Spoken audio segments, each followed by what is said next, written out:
welcome to my channel Carnival of Creativity. This week's DIYs are going to be doggy themed. I have done a video like this before, so I will try and remember to link that down below. And if you like this video, please make sure to subscribe. And without further ado, I'm going to hop right into it. So to start off with, to make your apple chips, you just want to grab an apple and cut off one side, as you can see me here. Then you want to slice this into thin slices, as thin as you possibly can, before proceeding to cut off the other sides of the apple and cutting them as I am showing you here. If you cut them the way I'm showing you, it gives you nice, consistently shaped apple chips that are all the same size, and your dog is bound to love them. Bear absolutely loves it. He knows when I'm making apple chips and he goes crazy.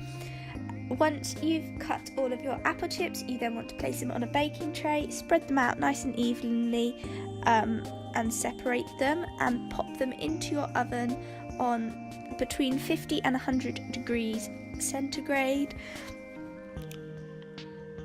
for between 1 and 2 hours. This works for ovens that are fan assisted and just normal ovens. Mine's not a fan assisted oven, and I leave it on for as long as I want, depending on whether I want them crispy or chewy. And there we are.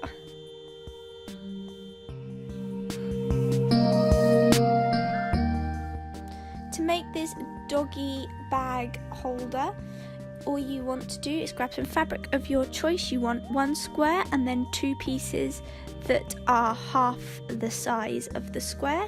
You want to grab some black thread and sew the 2 pieces that are half the size of the square onto each side of your zipper. I'm using a back stitch for this. You could also use a sewing machine, but I decided to opt for hand sewing it because I just thought it'd be easier.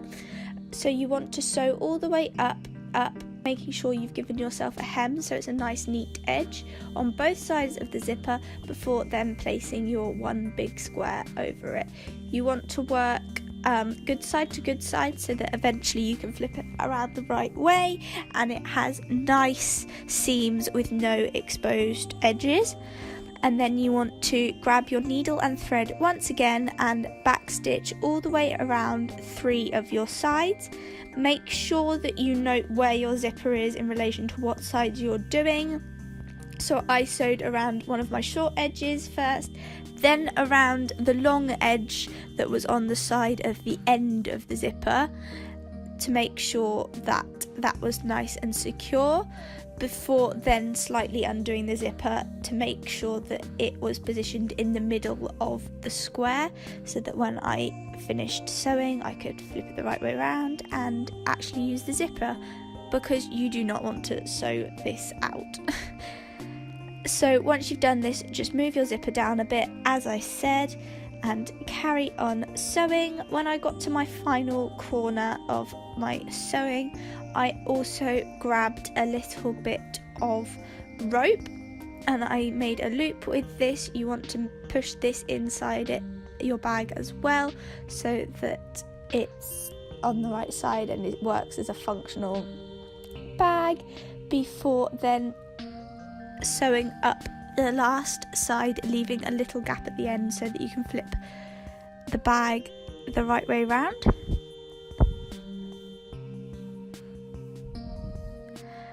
And sew all the way along the top. Make sure to sew really firmly over the zipper bits, just to make sure that your zipper won't come off of the runners, so to speak, that it's on. Then you can cut off any excess fabric before flipping your pouch the right way round through the hole that you left with your zipper, as I am showing here.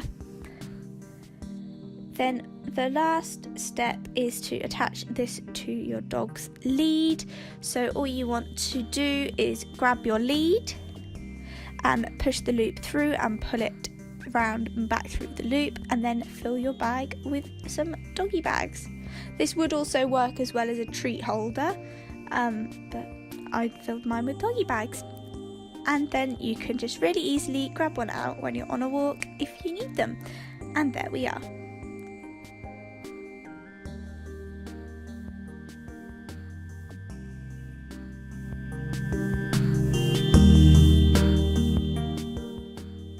For the last DIY, which is a DIY macrame style braided dog lead, you want to cut yourself off 4 strands of string that is about 3 meters long each. Then once you've cut all of your strands, you want to fold them in half and loop them through and around your buckle. I started off by looping them through and pulling them through to make knots like this, but I actually ended up going back and undoing these off camera and just pushing the cords through halfway and then started braiding, just because I didn't like how bulky all the knots were at the beginning of the lead.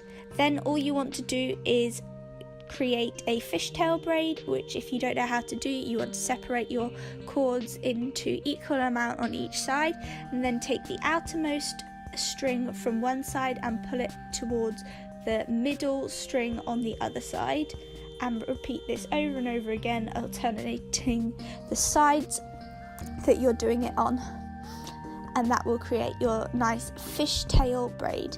And you want to do this all the way down until you've got to the end of your strings,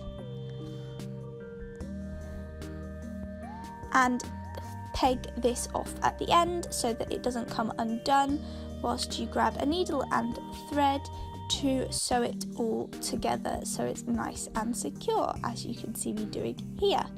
Then I also sewed the end back onto the lead to create a loop, and grab my needle and thread as well to position this nicely and to secure it nicely.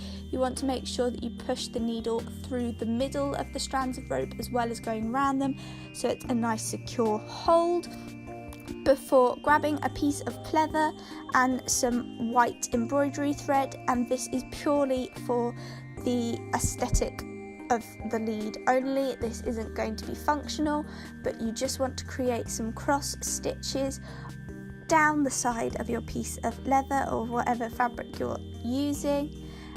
And then once you've done this, knot your embroidery thread off at the back and grab your hot glue gun and glue this patch over the seam where you've joined the end of the lead together, just to give it a nice clean finished look.